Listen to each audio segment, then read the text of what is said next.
Bueno, ahí tiene usted lo que está ocurriendo en España. Vámonos a la información generada en México. Y como le anunciamos en su momento, se prevé que las obras del nuevo aeropuerto en la base aérea de Santa Lucía inicien ya, 1 de junio, dijeron, ¿o cuándo? No.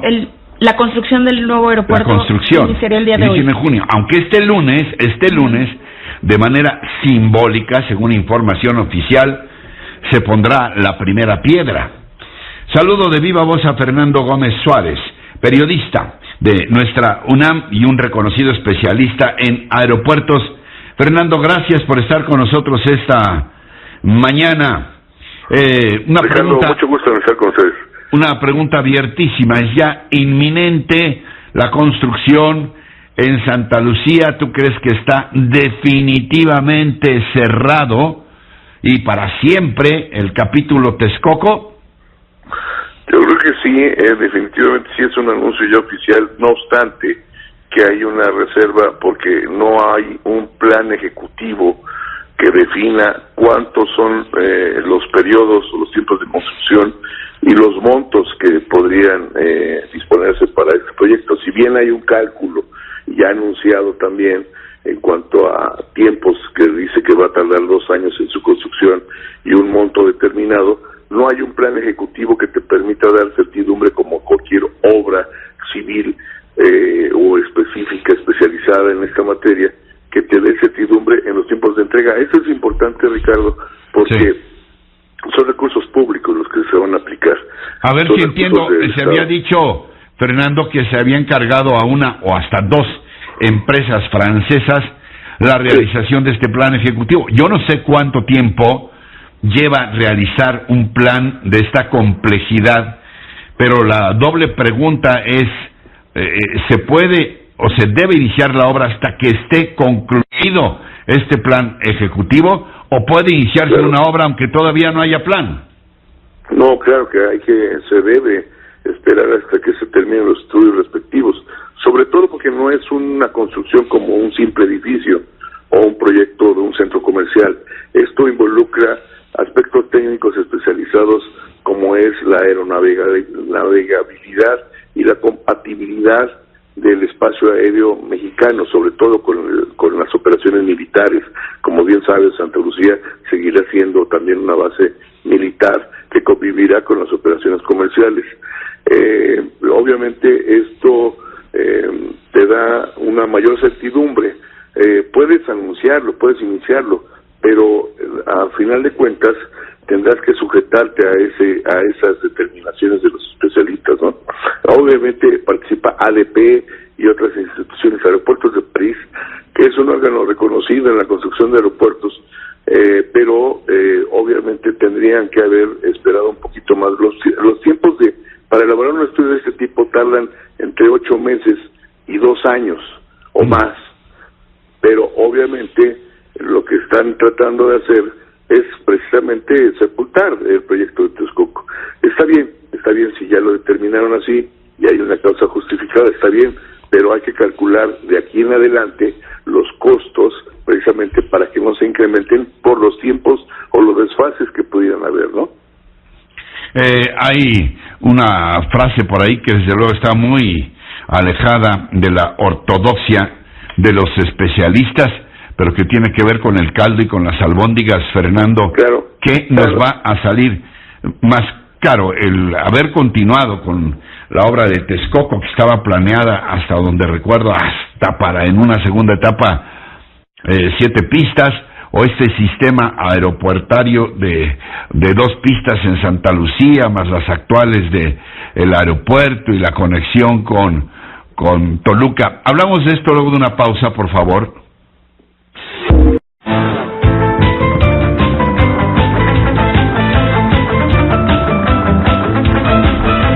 Estoy hablando con Fernando Gómez Suárez, especialista muy reconocido en aeropuertos, y hablábamos de que si Texcoco era una mejor opción que este esquema de 3 aeropuertos operando bajo una supuestamente coordinación entre el nuevo de Santa Lucía, el actual con sus 2 terminales en la Ciudad de México y Toluca, Fernando.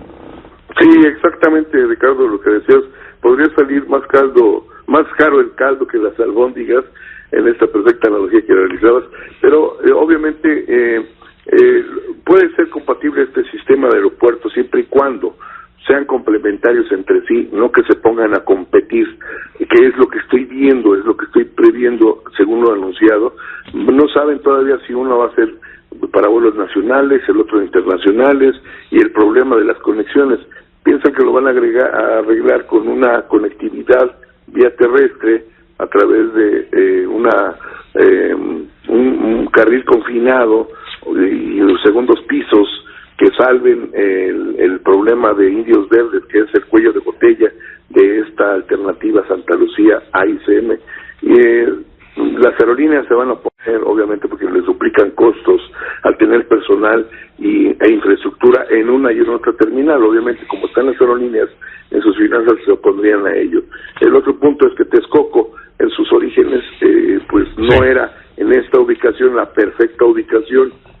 Había otras, no todas perfectas, otras quizás que hubieran funcionado mejor, pero yo déjame decirte, en ese sentido, yo siempre estuve en contra de Texcoco. De hecho, no era una buena opción por lo monumental que se pretendía hacer con recursos públicos. Sin embargo, ya se tomó la determinación y lo mejor en este sentido hubiese sido en determinado momento continuar con esa obra, aunque tuviera muchos contrasentidos, precisamente porque salía más caro cancelarlo, como está resultando ser, que continuarlo, ¿no? ¿Y entregarla a la iniciativa privada, como en un momento dado la propia IP lo planteó? Sí, aunque los esquemas estaban un poco mal planteados. Es decir, no puedes tú disponer de recursos públicos para luego trasladárselos en beneficio de una obra concesionada. Los recursos obviamente tienen que haberse obtenido directamente del sector privado, es decir, una concesión implica la aplicación de recursos privados precisamente para no distraer recursos públicos del Estado. Una vez aplicados los recursos, como ya estaba en Texcoco, vendérselo hubiera sido malbaratar, porque incluso la obra igual hubiera sido inviable. Recordemos aquel proyecto de la T2 que sucedió con Fox, en el cual él invitó a participar a los inversionistas privados en un 50% del Estado, y nadie le entró, precisamente porque no vieron posibilidades de viabilidad financiera. Y este tipo de proyectos, Ricardo, lo más importante es el cuidado de los recursos, cuidar cada peso que se invierte. Pero el objetivo del Estado normalmente no ha sido cuidar los recursos, se han dilapidado en diferentes ejemplos que puedes encontrar en la historia. Yo que he tenido la oportunidad de trabajar con 6 de los inversionistas privados que han construido los principales aeropuertos del país, pues me permitiría tener una visión un poquito más cercana a lo que es la viabilidad financiera y operativa. Por eso te decía que es muy complicado tomar decisiones desde el escritorio, precisamente porque involucran muchos aspectos técnicos, pero sobre todo financieros, y en lo financiero no puedes especular, tienes que tener la certidumbre de los tiempos de ejecución de obra y también de la recuperación de la inversión, pero en una recuperación viable, o sea, factible, no abusiva, que pudieras invertir, no sé, 10,000 millones de dólares y quieres recuperar en 2-3 años, ¿no? En el mundo hay proyectos y ejemplos de este tipo. Por ahí había el rumor, no sé si lo has escuchado, latente, de que podría haber tal vez un último intento de los empresarios para decirle al gobierno: aquí está su lana y déjenos continuar con Texcoco a riesgo nuestro. ¿Tú has oído algo al respecto? ¿Crees que todavía pudiera haber una posibilidad de revivir Texcoco y decir que siempre no a Santa Lucía? Sobre todo si sale un dictamen negativo. Ahora ya hay tantas leyendas urbanas, que si el cerro, que si no sé cuántas cosas no se han considerado, los aviones que se repelen, en fin. Fernando, te insisto, ¿crees que Texcoco está ya sepultado o no?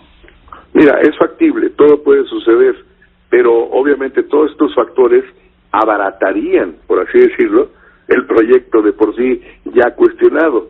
En cuanto estaría dispuesto el grupo privado a invertir, a comprar o a reconsiderar el rescate de ese proyecto.